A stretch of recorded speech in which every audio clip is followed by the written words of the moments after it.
Welcome to morning మన్నా. నేటి వాక్య దర్శనం కొరకు లేవియా కాండం 26వ అధ్యాయం 12వ వచనం. నేను మీ మధ్య నడిచెదను, మీకు దేవుడినై ఉందును, మీరు నాకు ప్రజలై ఉందురు.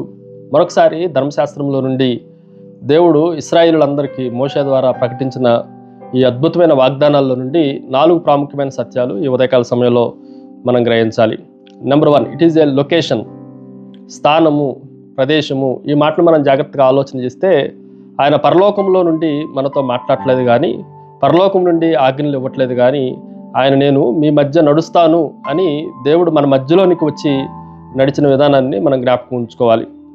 ఒక చీఫ్ కమాండర్ని మనం జాగ్రత్తగా ఆలోచన చేస్తే ఆయన కార్యాలయంలో కూర్చొని కింద ఉన్న సైనికులందరికీ ఆజ్ఞలు ఇచ్చేవాడు. కానీ ఈ కమాండర్ని మనం జాగ్రత్తగా ఆలోచన చేస్తే పరలోకాన్ని విడిచిపెట్టి ఆయన మన మధ్యలోనికి వచ్చి నివాసం చేసేవాడు. యోహాను 1:14 ప్రకారం ఆ వాక్యమే కృపా సత్య సంపూర్ణంగా మన మధ్య నివసించను, మన మధ్యలోనికి నడుచుకుంటా వచ్చేవాడు ప్రభు అన్న సత్యాన్ని మనం గ్రహించాలి. Number 2, it is a loyalty, విశ్వసనీయత. ఈ మాటను కూడా మనం జాగ్రత్తగా ఆలోచన చేస్తే నేను మీకు దేవుడినై ఉందును. ఈ వాగ్దానం చేసినప్పుడు ఆయన మనకు రక్షణను, వాగ్దానాన్ని, కావలసిన వాటిలన్నింటినీ, వనరులను, రిసోర్సెస్ అన్నిటినీ మనకు అనుగ్రహించేవాడు. ఇది ఒక డిగ్రీ లాంటిది. దత్తత తీసుకున్న కుమారుడు పట్ల తండ్రికి ఉన్న ఒక బాధ్యతను గురించి తెలియజేస్తూ ఉంది. ఒకవేళ బిడ్డ విఫలమవచ్చేమో కానీ ఈ కుమారుడు నా కుమారుడు కాదు అని చెప్పడానికి ఎలాగైతే వల్లపడదో, ఒకవేళ ప్రజలంగా మనం విఫలమవచ్చేమో కానీ ఆయన మన దేవుడు, నేను మీ దేవుణ్ణి అని ఆయన చెప్పాడు కనుక ఆయన ఎప్పుడు విఫలము కాడు అన్న విషయాన్ని కూడా మనం గ్రహించాలి. Number 3, it is a likeness, పోలిక. ఆయన మనతో కూడా నడిచేవాడు. ఎలా నడుస్తున్నాడు అని మనం ఆలోచన చేస్తే మనతో వ్యక్తిగతంగా, పర్సనల్గా మనతో సంభాషిస్తూ, మనకు కావలసిన వాటిలన్నింటినీ నేర్పిస్తూ మనతో నడిచేవాడు. ఆదికాండంలో హనోకు అనే భక్తుడిని మనం జాగ్రత్తగా ఆలోచన చేస్తే ఆ పితరుడు దేవుడితో నడుస్తూ 365 సంవత్సరాలు దేవునితో నడిచెను అన్న మాట మనకు కనిపిస్తూ ఉంది.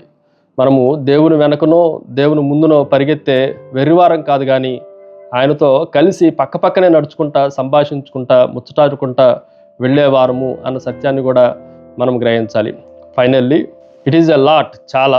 ఈ మాటను కూడా మనం జాగ్రత్తగా ఆలోచన చేస్తే దేవుని మాటలు, నేను మీకు దేవుణ్ణై ఉందాను అన్న మాట ఎంత ప్రాముఖ్యమైందో, మీరు నాకు ప్రజలై ఉందురు అన్నది కూడా దేవుడు మనకు ఇచ్చిన వాగ్దానం. అప్పుడు వరకు మనం అనాథులుగా ఉండవచ్చు, పేదవారిగా ఉండవచ్చును, బికారులుగా ఉండవచ్చు, మనకి ఒక ఐడెంటిటీ, గుర్తింపు లేకుండా ఉండొచ్చు.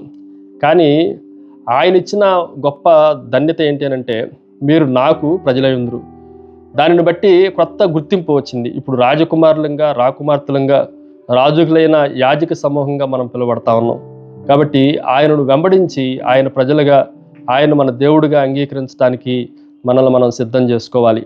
ప్రార్థన. సకల ఆశీర్వాదములకు కారణభూతులు తండ్రి, మీరు మా మధ్య నడిచేవాడని, మా మధ్యలో ఉండేవారని తండ్రి, మీరు మాకు దేవుడై ఉండి మమ్మల్ని నీ సొంత ప్రజలుగా చేసుకున్న ఆ గొప్ప ధన్యతను బట్టి మిమ్మల్ని స్తుతిస్తూ ఆరాధిస్తూ యేసుక్రీస్తు శక్తి కలిగిన నామమున అడిగి వేడుకుంటున్నాం తండ్రి, ఆమెన్.